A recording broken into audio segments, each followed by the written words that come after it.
Today's car has a 3-cylinder engine. Excited? It's also got 2 turbochargers. Well, it's also got a battery. It's all going south, isn't it? How about I show you the car?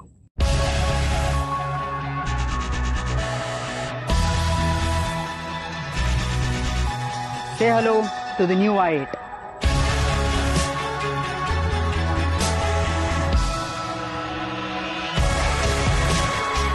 And if you had to choose one car as the future of enjoyable motoring, the car that sports cars of today would like to pass the baton to, it would be the i8.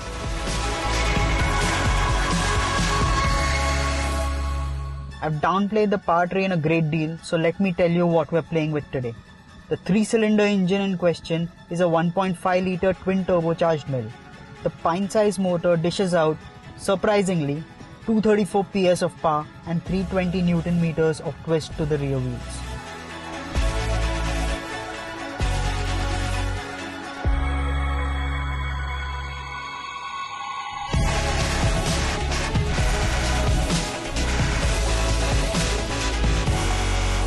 It's definitely not blisteringly quick considering it's got 1.5 tons to lug, but it's got the electric motor to its rescue. With 132 PS of power and 250 Nm of torque, the combined output goes to 367 PS and more torque than an M3.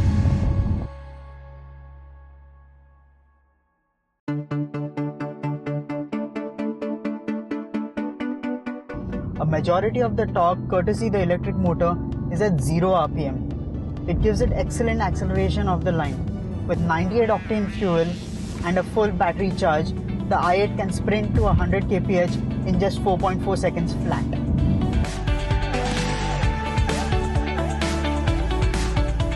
Well, let's see how it goes.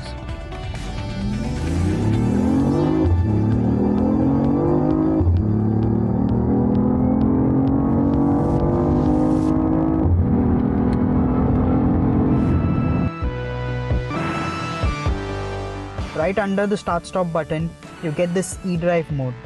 The i8 works like an electric car here as long as you manage the throttle gingerly. It can go all the way up to 120 kph in electric mode, but the battery will deplete fast. The range in full EV mode is set to be 35 kilometers.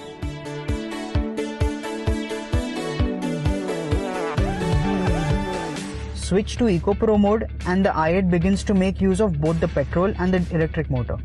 The system is clever here. Light throttle keeps the battery in service, heavy throttle rings the engine in, and every time you coast or brake, the batteries get charged. Then there's comfort and sport mode. In sport, the dials turn to orange and the synthesized engine note gets more audible.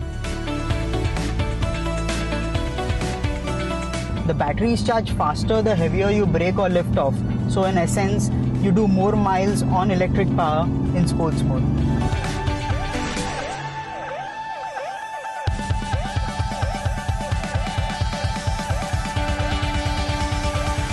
The worst mileage the onboard computer showed us was 8.6 kmpl.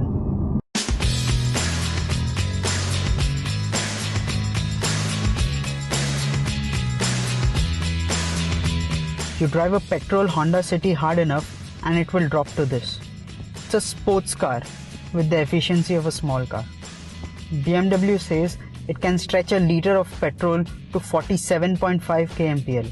If you own a car that looks like this and somehow manages to get that kind of average, you sure aren't driving this car like it's meant to be. The i8 is just 1.3 meters tall. The passenger cell is made of carbon fiber and the chassis is all aluminum. Weight distribution is 50-50 and it's got massive 20-inch wheels on rather skinny tires.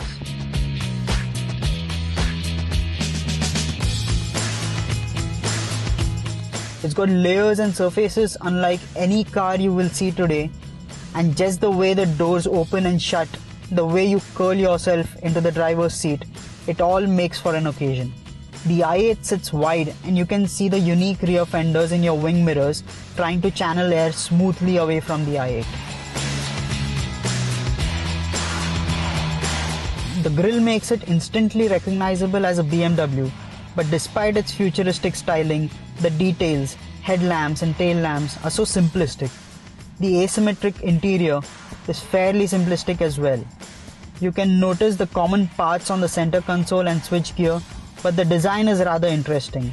A fully digital instrument cluster, customizable ambient lighting, brushed aluminium vents, driver focused cabin. It all looks nice, but a bit short on the wow factor for a car of this price. Because the center of gravity is so low and the weight distribution is so well distributed, the i8 corners well. Despite just 215 section front tires and 245 section rears, ride surprisingly is quite good. 45 profile tires up front to cushion those heavy batteries are more than acceptable, and 40 profile for a sports car in the rear give the i8 a decent ride on slight irregularities. The i8 is also very easy to drive. View out of the mirrors is good. Like all BMWs, it's driver focused. The dash is tilted towards me. The only sort of fear while driving it is the 2.29 crore price tag. You just don't want to come anywhere close to nicking a car that costs this much. It looks like a supercar, performs like a sports car, and spends fuel like a small car.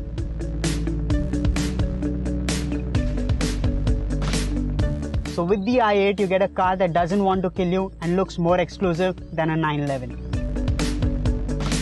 For a car that does the 0 to 100 sprint in about 4.4 seconds, it sips fuel like a supermodel nursing a glass of wine. But buying an i8 isn't logical, it's a statement. It's a car that shows a foreseeable future where motoring is fun and efficient. Driverless cars be damned.